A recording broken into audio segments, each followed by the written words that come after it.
and welcome back to our Call to the Pen. I know it's been several weeks since you guys have seen us. I think it's been months. It's been a long time. There hasn't been much to report, but we are glad to announce that MLB has finally said that we will be seeing a 2020 season come July 23rd or 24th.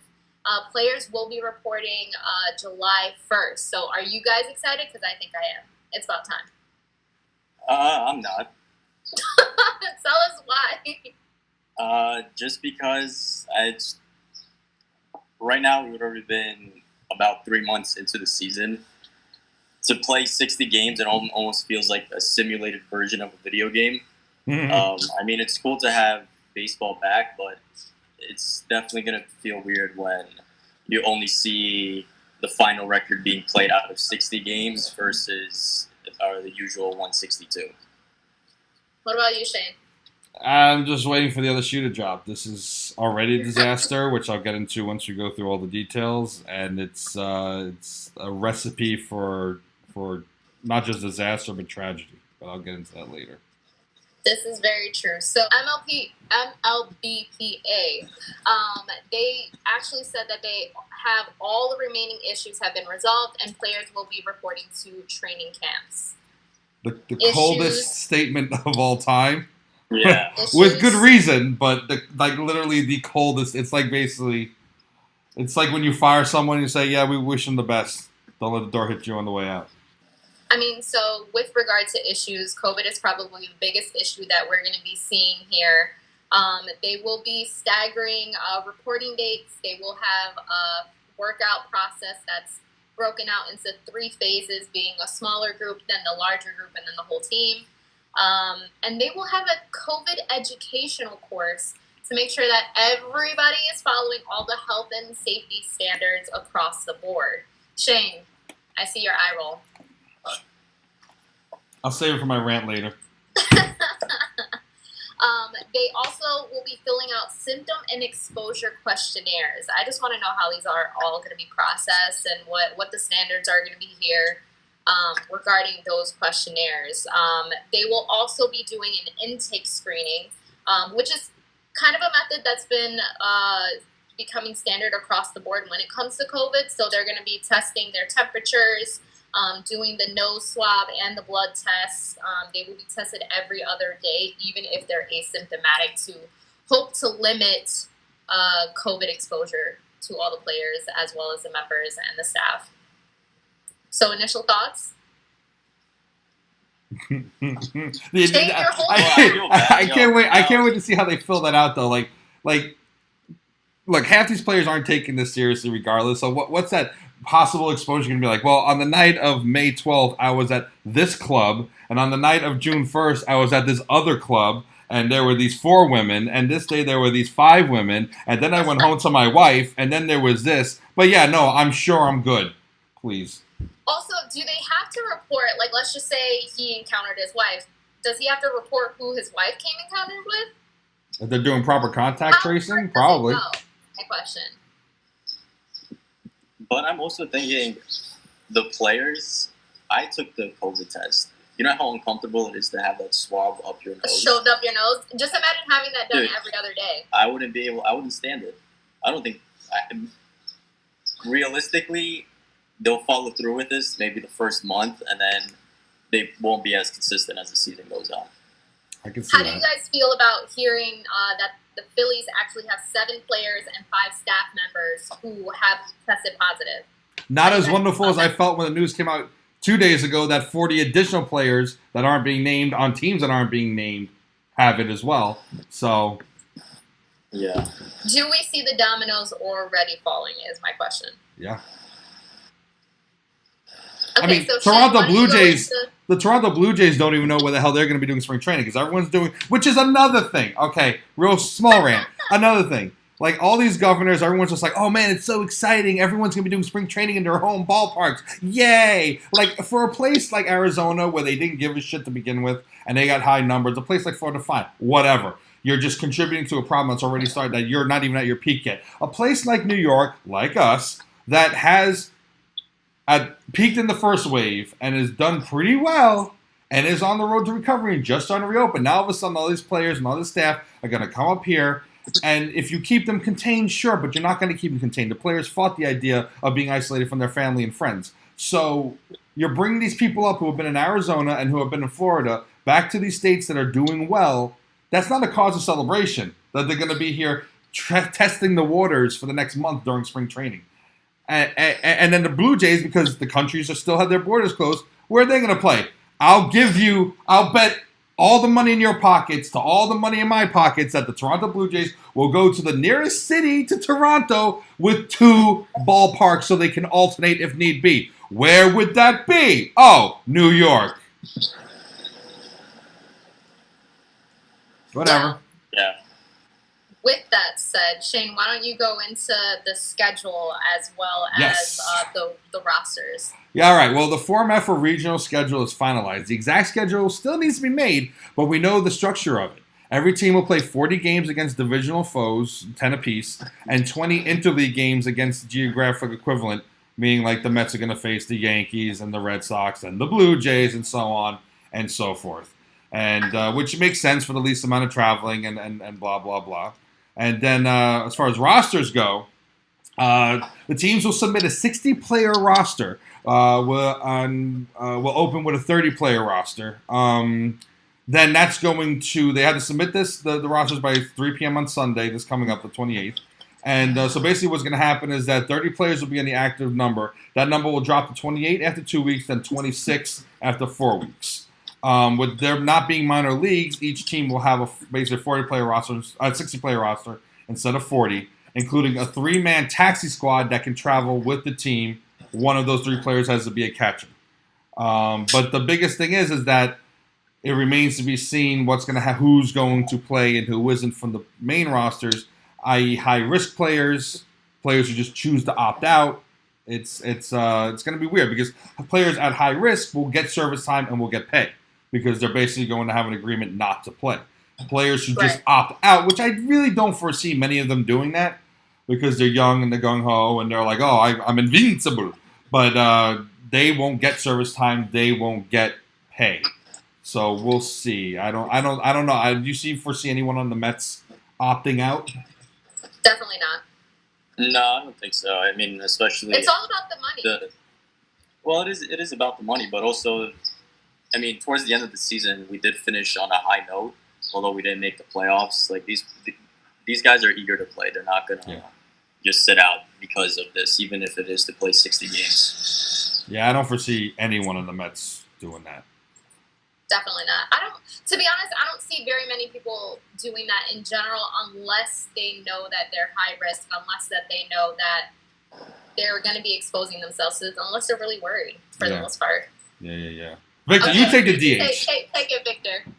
Well, with that, I mean, they're going to have a universal DH. So, according to this, the MLB will have at least 2 rule changes this season: a universal DH, which means pitchers will no longer bat, and they'll have a designated hitter. And on top of that, a base runner will be placed on second at the start of every half inning in extras.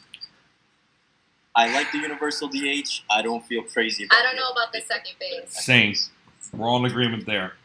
It kind of feels like co-ed softball, where they're like, all right, we want shorter innings, so here we're just going to do a little bit of sunshine over here. Why don't they just start with a 1-on-1 count? I mean, shit. I don't know, the DH, we've all warmed up to it over time as National League people. It's a good idea, man. It is. Aside from Jacob deGrom and Noah Syndergaard, which we don't have. Madison Bumgarner. And Noah's out. Yeah, I know.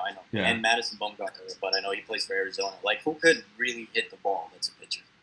No, it's just the way they're at bat. It is. Someone else take this spot. And with the tight season, and there's probably going to be a number of doubleheaders, like, this keeps the pitchers fresh. We'll see. Yeah. I'm sure we've seen the last of the pitchers hitting, unless it's intentional pinch hit kind of thing that you might put somebody out there for.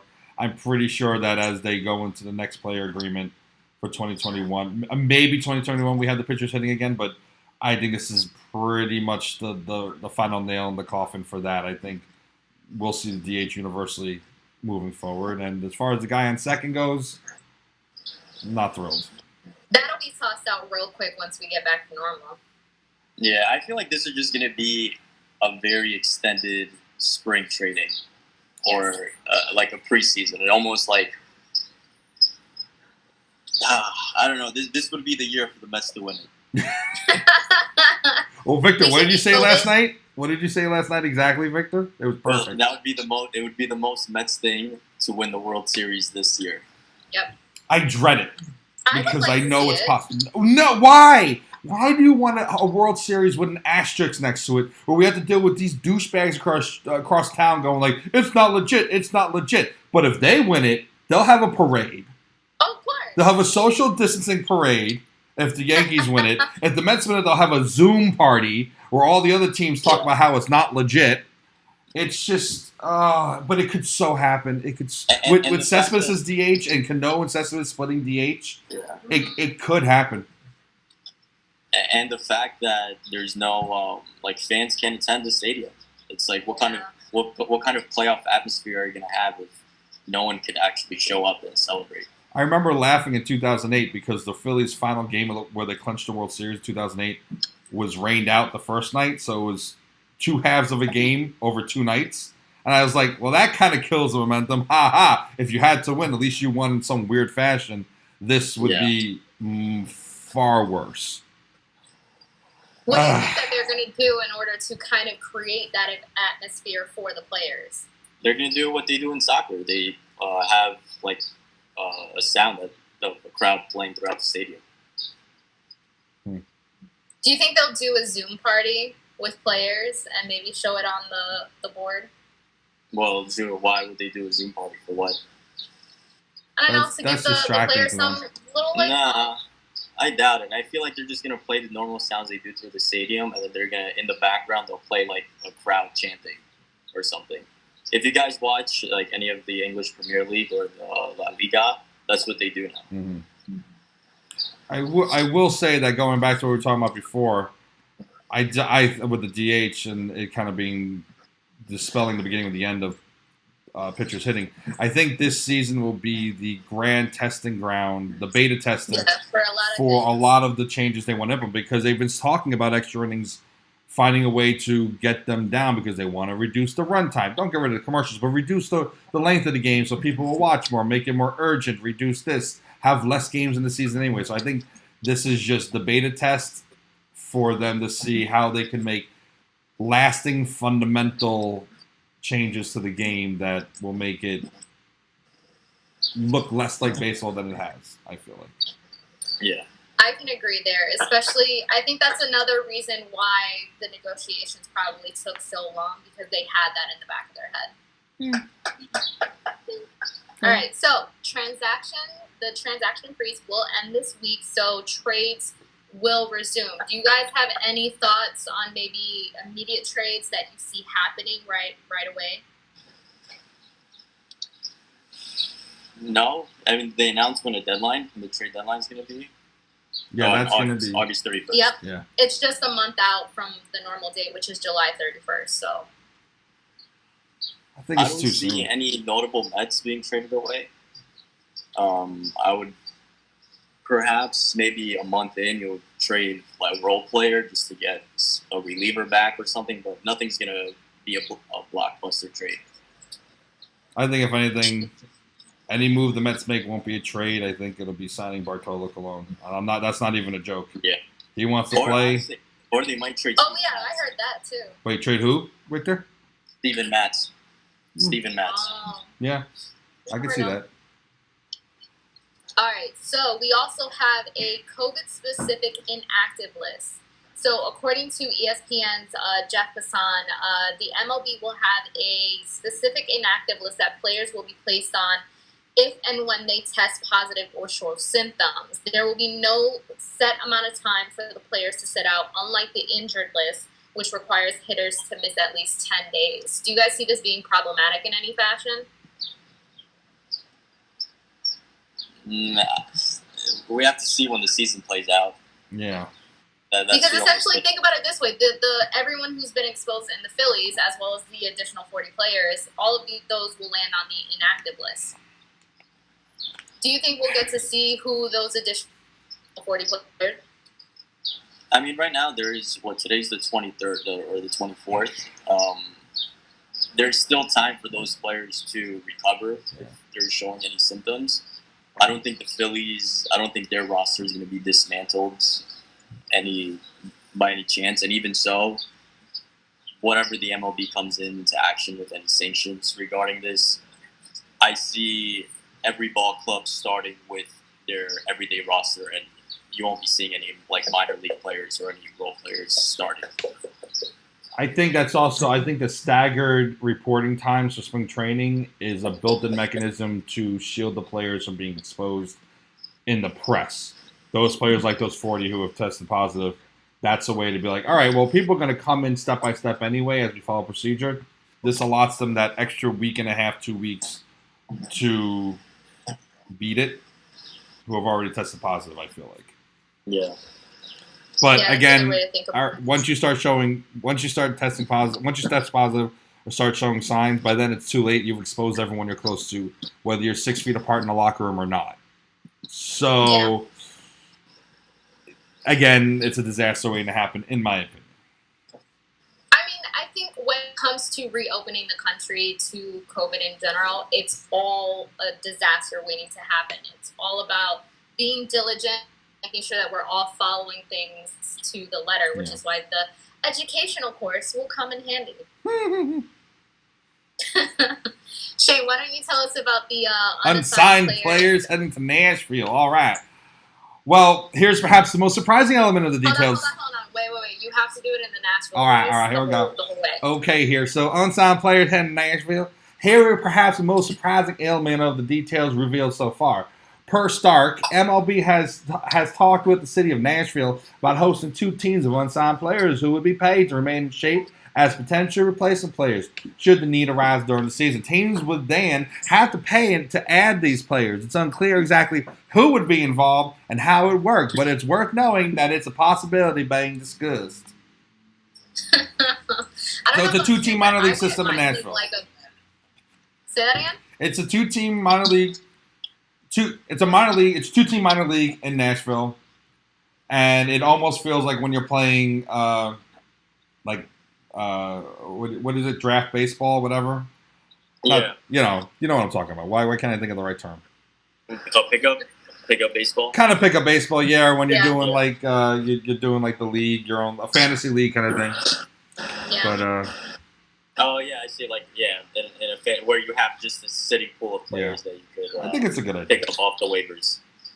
How do you think that they'll be designating who goes where? Do you think it's going to be kind of like a draft pick process, or it's just going to be like, okay, you go there, you go there, you go there? Well, it sounds like it'll be 52 players. If they do it in fantasy, where let's say they take last year's record, so the Nationals won the World Series, so they'll have last dibs at any players, and then the worst team gets first dib at any players. So what happens is that from worst to the best teams, that's going to be the order in which teams can probably pick up a new player. Because say 2 teams want the same player, kind of like waivers. Right? Yeah, it'll be a waiver. See, I almost feel like maybe this is a thing where it's just how they pick the players. I don't know, being that it sounds like there'll probably be 52 players, and how they'll designate who goes to that, who from the minor leagues goes to that, or from the 60-man rosters. I don't know. But I almost feel like maybe it's not a waivers thing. It's going to be like we have a set amount of pitchers, starters, relievers, shortstops, first base, this and this. So that, what was that? Sorry about that, guys. Oh, that was you. I was like, is that me? I'm just ashamed of doing this, and I'm like. But I almost feel like I have a speed bump right in front of my So house. I almost feel like maybe it's a thing where if a team is lacking this position now, they'll be able to pay to get that person from these teams, and then they'll be replaced with somebody else almost. Maybe it's not a waivers. I don't know. It's obviously, like they said, it's still a work in progress, so we'll see how that works out. I think Victor's way makes more sense, though. It's fair. It does. The biggest element of all of this that we still have to discuss. The money. The money. The dollar bill, y'all. Okay, so under the imposed season, players will receive the full prorated shares of their salary, or about 37% of their full season salaries and $1.5 billion total. The postseason will remain at 10 teams, and players will not receive forgiveness on the $170 million salary advance that they received as a part of the March agreement, and will get no money from the postseason. So, well, are we hemorrhaging money? Here's the thing. Here's the thing. And this is the embarrassment that is MLB. Before we get into happy things and predictions, hopefully happy things, this is a joke. All this, the way MLB, both the league, the owners, and the Players Association have conducted themselves is an embarrassment to everything that baseball should stand for. This is going back to the March 26th or whatever hell it was agreement. Nothing, in 3 months, they made no headway. They ended up going back because they knew they had to go back because Manfred was going to just impose a season, and it is what it is. Players wanted more games and better pay, and to not have their pay reduced again because that's not what the agreement said. There would be a one-time thing. Then they wanted this. The owners wanted that. They didn't want to spend the money, but they want to save money so they can still make profits, and they're not going to put it towards the people who work in the stadiums anyway, so the common man isn't making up for it. And the fact of the matter is that you're in a global recession. You're in a financial crisis where millions upon millions, and let's just take just as America, just Americans don't have money, don't have their jobs, are struggling to put food on the table, roof over their heads, and you've got billionaires versus millionaires. And yes, it's not that simple. They're not all millionaires, but they're getting paid a minimum of $500-something thousand a year to play the game on the lowest end of the spectrum. And the minor leaguers got screwed, and I feel for them. And some teams, like some people like in the National, certain of the higher end players on that team have taken care of those minor league players. It hasn't been across the board though. People have gotten screwed. And the fact of the matter is that you're getting paid to play a game. Now, I don't think we should be doing it, period, because of COVID. I think we just have to suck it up and say it's a luxury. It's not a necessity. The second one player dies, God forbid, this is going to look tremendously horrible. Right now, you got tennis stars with it. Who knows what's going to happen? Then the NFL's coming back. The NHL's coming back. The NBA's coming back. MLB's coming back. It's a recipe for disaster with a bunch of kids who we saw with that one basketball player touching all the microphones. People don't take this seriously. So that's a problem. But the way they conducted themselves is an embarrassment. And what the players should have done is come out in a statement and say, we understand. And yes, it's a tactic, but it would have at least gotten the people on their stuff, fans on their side, say, we understand what's going on in the country and people are struggling. This is a game we're paid well for. While we don't agree with the owners and the commissioner trying to cut back on our pay against the agreement we already made to scale back our pay, we're willing to do it so the fans can have something, providing it's safe for us to play. The fans can have a distraction. That's our service to you. That's our thank you to the fans who keep us employed. Or the owners could have said something. Someone could have come together and said, we're doing it for the people, not for ourselves. And MLB has already become the lowest of the main four of the sports. They're already struggling to redefine the game to keep people invested. And now you're going back to a time where it's very, very, very, very similar to how it was after the strike and during the strike. And it looks ridiculous. And they got another agree. They had to do another contract in the next year or two. Like, the fact that they're only worried about themselves is a disgrace. And now it's all about the pay, and now it's going to be all about health. And what's going to happen, God forbid, the worst case scenario, which is starting with one player, God forbid, dying or being on a ventilator, it's a recipe for disaster, not just in the eyes of the people, but in the fact is they're playing with fire. Do you think that they will react the same in the event that a player is put on a ventilator or one of the staff members? I don't think they give a shit about staff. I think if a player, especially someone like a Bryce Harper or a Mike Trout or a Pete Alonso or someone who means something to the league is on a vent, I think they stop. What about you, Victor? Yeah, I mean, it sucks to say, but if it is a member of the staff, I think they'll sweep it under the rug. They will make I hope a deal they about don't. it. In terms of players, yeah, depending on the name of the player, what brand and what they represent to the league, that's what it is. But alluding back to Sheyne's point, I was even saying this before. People, like, I lost interest in baseball to begin with. Hey, pause 1 minute, there's a truck. All right, yeah, so during the last 3 months, I completely lost interest in baseball. Like, not that the news didn't concern me, whether or not the negotiations were going on, but it was just the fact that it was going back and forth so often that I was just like, okay, I'll look forward to watching soccer. I'll look forward to the basketball season. And now the MLB has a lot to catch up with in terms of re-engaging their fans, because for me, a big part of being a baseball fan is going to the stadiums rather than watching it on TV. And now, how engaged will I be watching it on TV, or how dedicated will I be to being a Mets fan? This is very true. Do you think that along the way we're going to lose some fans in general, at least this season alone? Aside from the fact that this whole process has been frustrating and just people are disappointed with how things panned out, but do you think we will see less fans across the board be involved this season?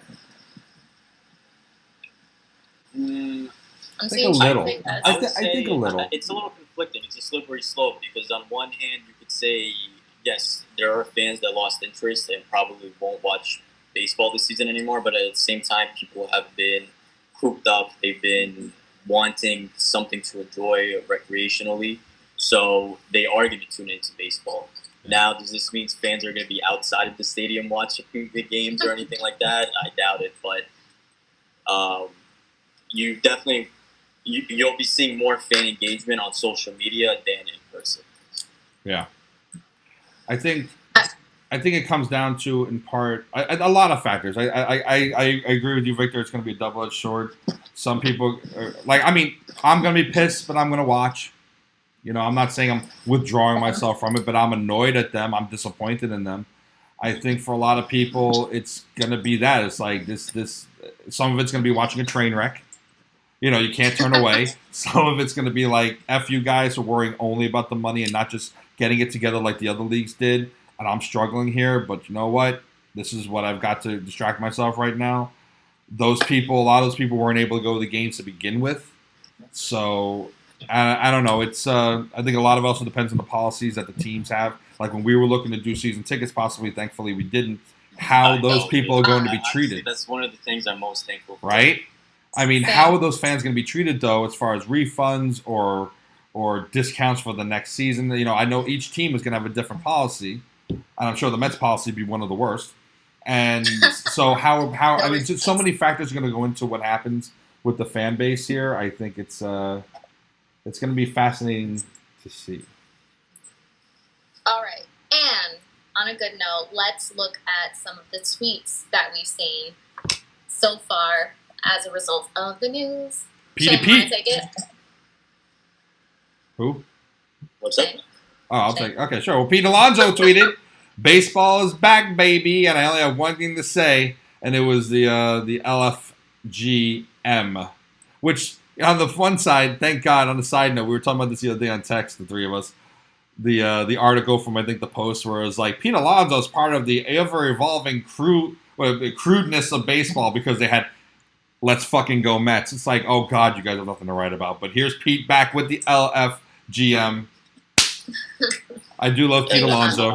I do love Pete Alonso. Then you had the next one. It was a tweet from the New York Mets where it was after Pete Alonso walk off with the Gatorade shower, and it just captured the mood.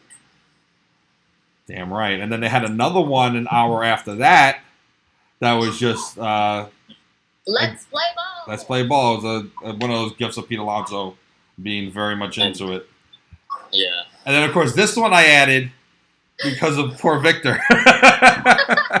It was the Boston Red Sox, and it was the gif from The Office. Oh, my God, it's happening, which is one of Victor's favorite memes, gifs to create for the Mets. And he's gotten so much traction from our fans and our followers that it just sucks that they stole it. That was a good one. I mean, the Red Sox, they have a good sense of humor. I'm glad they jumped on that Office bandwagon.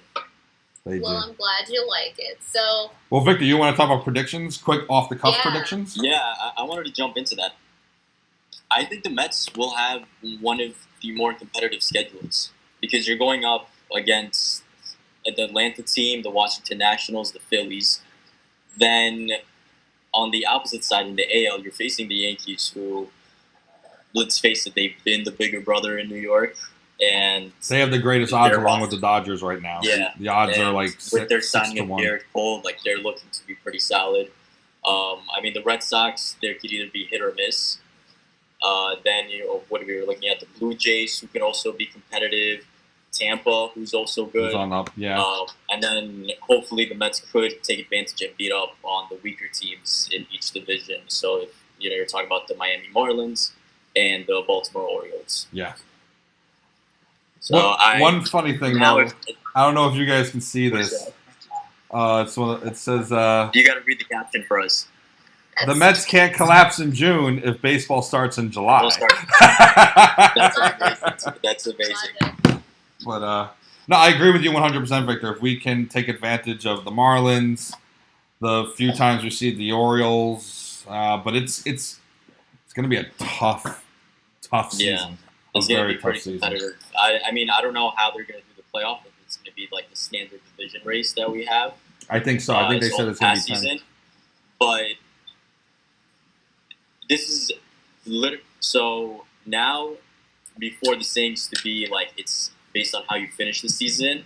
Now there's a big emphasis on how you start the season, because that's a mistake. Right. Yeah. If you start off on, a 7-game losing streak, then that's it. You could consider the season a wash. I mean, but it's also starting off the season with all the health and procedures and all these new things coming into play, and how that will affect the season as well. Yeah. At the end of the day, it's the wins and losses. That's what matters. There's not going to be next to the L category, we didn't have these players. It's just, did you win or lose? Well, I almost feel like no. I'm saying like you're not going to get any sympathy from teams just because you don't have, say, Jake DeGrom or Pete Alonso not playing the game. I kind of think you might, given these circumstances. I think in the past with the Mets, when especially we had Ray Ramirez and that disaster for medical staff, it's like that's on you. An ankle bone spur becomes a career-ending injury for Ike Davis or whatever it was. I think now, if God forbid the worst happens to any team, where this pandemic, where it's basically like you're exposed, you shouldn't have come back, and you lost players, hopefully not in death, but if you lose players in health for the time being, because it takes a while even once you beat it for some people to come back. These guys are young, so hopefully they can beat it. But I think then you're going to be like, you'll be looked at as like, God, this was just a mistake. It's not even like, sympathy for a team specifically, but it's like this shouldn't have happened. We could have avoided this. And so it's like if you do lose because, God forbid, Jacob gets it or Pete gets it, at that point probably most of the team has it, then it's like, oh, man. Because entire teams could be removed from – like what happens if you have a 26-man roster? Yes, you have 60 players, but you lose of the main 26, you lose 20 players or 15 players. Then your team's effectively just not even competitive. They're just showing up. Like what – It's going to be weird. Ready to explode. Yeah. Is what we're looking at. But I mean, yes, it comes down to the wins and losses. But I think personally that now more than ever, there's at least a buffer for why, if you lose a player for this reason, for the COVID reason, why you might be understood as to why your team wasn't competitive. Because let's face it, we lose a Jacob and we lose a Pete. And we lose a McNeil and a Conforto, we lose those 4 players. Like, the team's going to suffer. Yeah, but that's, I mean, it's about luck. It's about health. Yeah. But at the end of the day, the best team is going to win when playoffs are going to be put out with whatever roster is on hand. Who wins the World Series this year? The Detroit Tigers. No, honestly, the Yankees. Ashley? I see the Yankees winning it. To be honest, I would love for the Mets to win, even though they'll be like, it wasn't a real season. You're too young to know what you're asking for. Too young of a Mets fan. I already know this. So you think the Mets? You think the Mets, Ashley? I would like it to be. I can see a Yankees-Dodgers World Series. I can see that. They just plow That'd through. Interesting. I have I don't know who my final pick is. I'll have it before spring training ends. On one hand, I think we're cursed and the Mets are going to win it, and everyone's going to laugh at us for forever. And every time it will be like celebrating the Johan no-hitter. It's going to be like, and I think on the other hand, it could just be the Yankees, so we have to deal with the number 28 being spread across the city, and I'll just say 27.432. Yeah. Or just give it to the Padres or some team that has not a chance in hell, but holy shit, they got hot. They came back. And it's like everyone goes, it was in the outfield nonsense. Okay. Or Houston takes it, which would be. Oh, that'd be great. Hashtag anyone but Houston. Actually, I would be funny just because the controversy would continue because they're going to be like, we're going to show before COVID happened, we're going to show you, we're going to win this year, and they had to win to shut people up. But now, if they win, did they shut anybody up or did they get lucky in a short season? So the controversy continues, and then you're going to hear the Dodger fans crying and Clayton Kershaw throwing another temper tantrum, and the Yankees crying and them throwing another temper tantrum. It'd be kind of funny as long as we're out of it. All right, so there are obviously a lot more news, a lot more predictions to come from us, as well as some stuff from the MLB. So stay tuned because we will be back hopefully soon. With greater frequency. Spring training starts in a week, I think, from today. I think it is, and we're going to be back on your screens a lot more regularly. So.